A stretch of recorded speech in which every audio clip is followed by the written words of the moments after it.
the Fan3Cast, dishing out the hottest NASCAR news and views while celebrating the Three's historic comeback. Here are your hosts, Michael Metzger and Jason Schultz. Jason, we are talking voting controversy, and we're not reliving history books and looking at past presidential elections. We are looking at the fan vote into the All-Star race, which is stealing headlines. The fans have spoken, and it's probably not the group of fans that we most expected to have a say in who won the fan vote. It was a bunch of computer-savvy followers of the sport that were very dedicated to one driver, and he happened to make his way into the All-Star race via the fan vote. Now, is a fan vote a farce, which is a term being tossed around by some internet-savvy individuals, or has it been just wise marketing on Josh Wise's part? I hate to say anything's rigged or it's purposely set up a certain way, but with knowing Wise's fan base through the Reddit.com, whatever that deal is, they all are into computers. They're very computer savvy. They know what they're doing. It comes into question if there was some, thing they did that probably wasn't to the rules, maybe against the rules. Maybe they voted a little more than they should have, and that's the controversy that's surrounded the whole fan vote.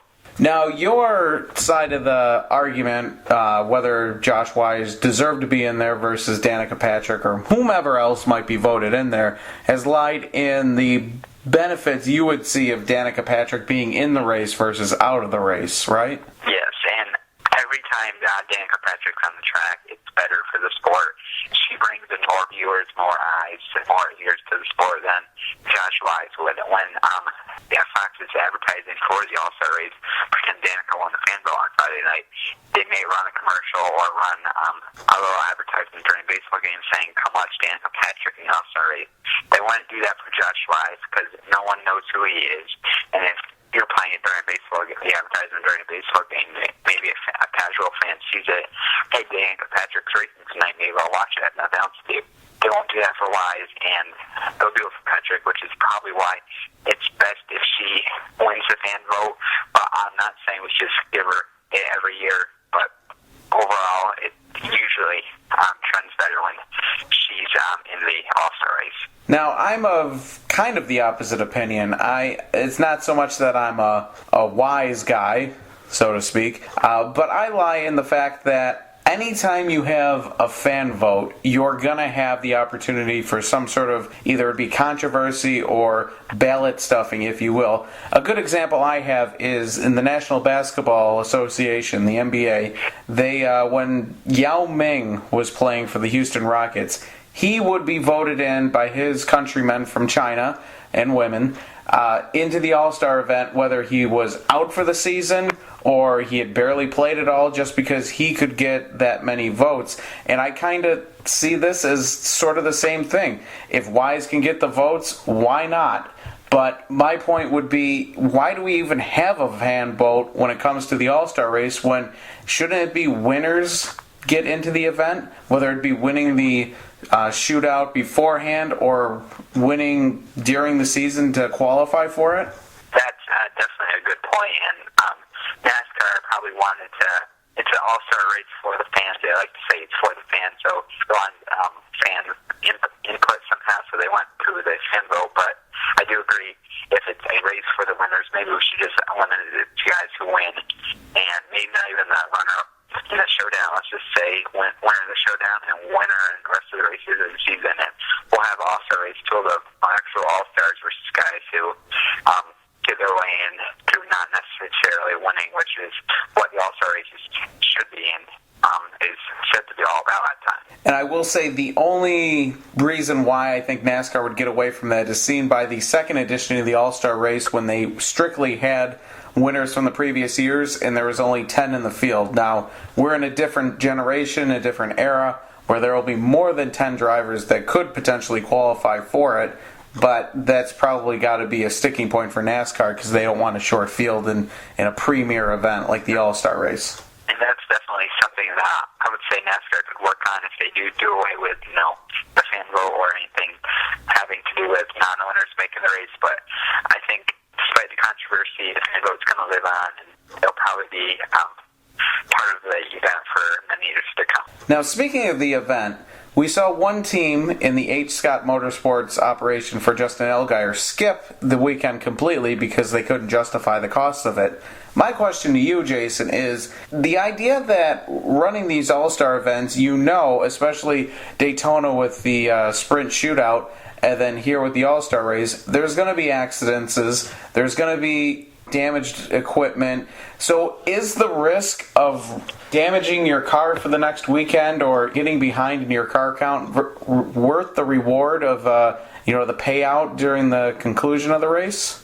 For smaller teams, it's definitely not worth the risk. For teams like Hendrick Motorsports, GGR, or Mike Waltrip, they have the funds, they have the money, they can put the risk in to go get some money, more money for $1 million, win the prize. But for teams like you said, H. Scott Motorsports that kept Justin Allgaier out of the race, that's a smart move on them. They don't want to waste any more money. And say if Swan Racing was still around and they were tight on money, maybe they would have pulled their drivers out because likely they weren't going to make the field anyway. So why really chance wrecking a car when you probably need the money and the car for a race, actual points race that's later in the season. Now, one guy that was happy that he was running the race is Jamie McMurray, who came away with the victory and a $1 million payout. Man, McMurray and his Chip Ganassi racing team are definitely making a statement that they are for real this year. He's been running up front. His teammate, rookie Kyle Larson, has been running up front. They definitely have shown that they are back to competing on a week-to-week basis after it just seems like they disappeared the last couple of years. And on McMurray's part, it's because of two words, Keith Rodden. He is a mastermind. He worked with Case Kane for so many years. He was successful there. Now he's coming over to the one team and the crew chief role, and he's just been so successful in getting the number one car to go really fast, probably helping out Larson too. So Chip Ganassi definitely hit on something big this year, and they're definitely showing it. And McMurray, it's just the All-Star races, his win is just another testament to his really storybook career that involves winning just about every big race there is. That is curious. We had the Hall of Fame vote today, which kind of got me thinking about where does Jamie McMurray fit in the history of NASCAR. And he has a Daytona 500 win. He has a Brickyard 400 win. He now has the All-Star win. He's about 2 races shy of the crown jewels, which would be the Coca-Cola 600 and the Southern 500, but he's put together a good career, not an overly great career, so it'll be really interesting to see when he hangs it up where we have him in the history books. When the Hall of Fame voting gets down to guys who maybe aren't necessarily totally qualified for the Hall, but then this maybe 20 years, 30 years down the road when they just don't have enough guys to really solidify spots. I think a guy like McMurray who has success in big events can get in the Hall of Fame, but if he was going for right now, I don't think he would be. But if he can perform really well over the final few years of his career, I think he's in his late 30s now. So if he can have a good final 5, 6, 7 years, I think he would definitely have a chance to get in the Hall of Fame. It's an interesting debate. Well, I'll toss this question out to you, Jason. If you were racing, just put yourself in that mindset, would you rather have, a handful of wins, including the Daytona 500, the Brickyard 400, or would you rather have a bunch of different wins at different tracks but never capturing the crown jewels? I think definitely the big events are what matters, and I was listening to Marty Smith on MVG's podcast today. They had Mario Andretti on, who said he would rather win the Daytonas and the Indianapolis and, probably the All-Star race more than the championship and other small events. The big events make your name, and they're definitely, I think, much worth winning than, say, winning at Pocono on just of whatever year and winning maybe a few other smaller races that season. That's very interesting, and that kind of harkens back to the olden days when you had drivers like David Pearson who would only enter into races, the big races, especially ones that paid out not only in money but also in prestige. Now, Jason, I am relying on you for this next segment where we venture into the world of television because I ended up not catching the All-Star event, and I gotta hear from you.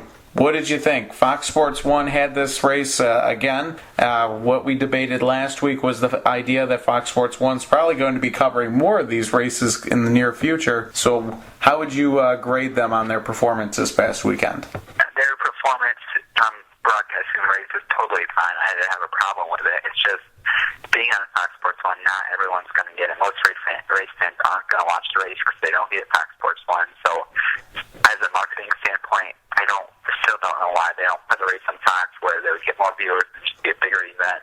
But the event played out fine with Fox broadcasting it. And I really enjoyed how they covered the driver introductions, which they do every year. Also a special driver introduction. They had Jake Owen and Charlotte Wood announcing the drivers. The teams were a part of it, and they pushed their cars out. Fans are all around. So I love those introductions. I'm glad Fox shows them.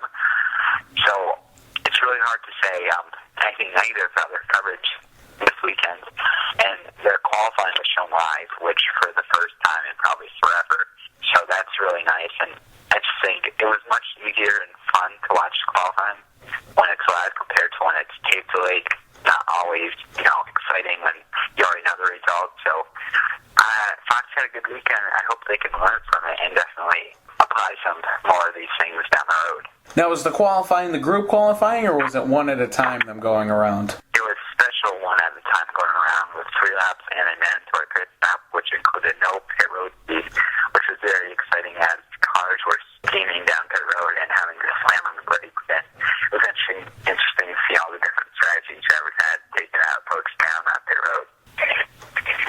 Well, I'm definitely kicking myself for missing that because that does sound like a lot more fun than the olden days of qualifying there. But Jason, our power rankings kind of on hold this week because I didn't know if we really wanted to factor in the All-Star race or not, because teams, like you just said, take chances on what they're doing out there. So I'm thinking I kept my power rankings the same.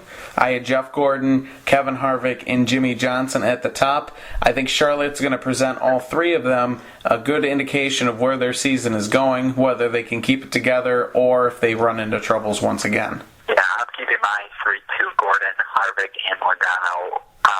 Also, random race really nothing really matters, throw it out. So it not really affect their power rankings, but once they get back on track at Charlotte this weekend, there's definitely a big impact after 600 miles of racing. Now, Jason, that leads us into Memorial Day weekend, which is obviously this upcoming weekend, and it's a racer's paradise with 3 marquee events and the idea that it's now officially barbecue season. So I'm excited about that. But we open the day with the Formula One Grand Prix of Monaco. You then have the Indianapolis 500 to watch, and then you can close it off with the Coca-Cola 600. Are you going to watch all 3 of them, or will you just kind of pick and choose what you watch? Well, last year was the first year I did watch all 3. I was really excited to do that, and I hope to do the same this year, but it depends on what's happening when it's nice out and the sun's out and maybe it's 85 degrees, which seems like impossible considering the winter that we've experienced.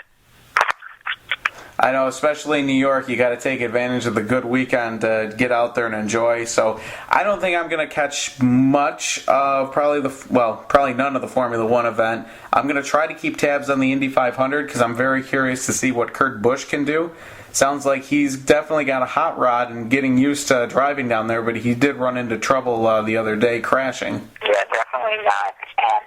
That great of a week for Kurt Busch so far, but everyone's really positive about how he'll be able to perform in the 500, so it'll be interesting to see if he's able to actually have success. Adrian Allmendinger last year, Allmendinger was fairly successful, so it'll be interesting to see, and I can't really judge it until the 500 miles are over, because it's definitely probably going to change throughout the race with ups and downs that race always has. I wonder, this is kind of off topic from our script, but I wonder if his success or failure down there will impact, future drivers from trying to pull off the double. It could, but I would say if a driver wants to do it, they're going to do it. They're not going to really pay attention to if one driver couldn't do it, because they always believe that they'll be able to do better and be the best. So I don't think there's really any drivers that are going to try it in the near future besides Kurt Busch, but it probably won't sway their opinion how he performs on Sunday. So that brings us to the Coca-Cola 600. We're going to put our focus in on that. Jason, I guess the first question I pondered, and some of the media members have pondered earlier this week, is 600 miles just too much at the Charlotte Motor Speedway? Joey Logano was asked this earlier in the week on NASCAR telecast and with media members, and he just said that basically the 600 miles makes it unique. If they were running 600 miles every week, then it would be a little bit of overkill to run it, but that's what makes the Coca-Cola 600 such a special event. What do you think about that? I always like that, 600 miles. It's more racing. I don't know who doesn't want to see more racing. It's always exciting because the race definitely plays out in two different parts. Usually the first 500 miles and the last 100 miles. Drivers usually are doing well in the first 500. Typically fall behind and are on contention for the win by the final 100. So it's such an interesting race that has strategy playing into it, and definitely a race where drivers are going to need patience to be able to stick around until the end, because you have to get through 599 miles before you get hit the last one, and the last one is the one that's probably going to count the most. It makes it very unique running the 600 miles. Again, I'll kind of echo what Logano said, which would be if you did it every week, it'd be a little bit of overkill. And I think if we tried doing it at a track like Pocono, that'd be overkill because the racing there was long enough at 500 miles. That's luckily why they bumped it down to 400. But I think Charlotte, with the new package that the cars have, is going to produce a lot of good racing. Whether they're going to be racing door-to-door the entire 600 miles, obviously they will not be doing that, but kind of like echoing what you said, the strategy of drivers running the first 500 miles and then trying to see who can hit that last 100 and be up front. And going back to my power rankings, when I rambled about Charlotte being a big test for these teams, I was kind of looking at Kevin Harvick as being the ultimate test because we've seen that he's run into issues mechanically with his car, and I can only imagine what 600 miles will do, much less 500. Yeah, we'll definitely have to keep our eye on Kevin Harvick this weekend, and I considered picking him for the race, but for my pick this weekend, I'm going to go with Mr. Six-time Jimmy Johnson. This is his race. He's won it, I think, 3 times. I think that's about it before, so he knows how to get it done. And he's just been looking for that win for whatever 10 or 11 races we've had this season. So he's going to be strong and hungry. So I think there's not going to be that much stop for Jimmy Johnson this weekend. That he's probably going to end up in the victory lane. I'm thinking a little outside the box. I kind of hinted that I was going to pick Jimmy Johnson like you just did last weekend, but I've kind of changed my opinion. I'm going to go with Joey Logano. He already has 2 wins this season. He's not one that's necessarily at the top of your list when it comes to Charlotte, but I feel like he's been outperforming everywhere we've gone so far this season, that almost anything's possible. And I think he has the ability with the 2 wins to kind of roll the dice if needed at the end of the race to get up there and mix it up. And I don't know, he's just been fast, and if they can keep that 22 car underneath him, I think he definitely will be one to fight for the win. Well, we know Logano will be strong, Johnson will be strong, and we hope fans are watching all the racing play out this weekend because it's sure to be one of the most exciting Sundays we see in all racing all year long. It is arguably the greatest racing day of the year. I just got to say, maybe the Daytona 500 sneaks in there because it finally starts the season after so long in between races. But it's going to be a lot of fun, and it's going to leave us with a lot to talk about next week. Thanks for listening to the Fan3Cast. For more NASCAR coverage, check out StartingParkBlog.com and Turn4RacingNews.com. Follow along on Twitter at Fan3Cast, at StartingParkBlog, and at NASCAR Jason.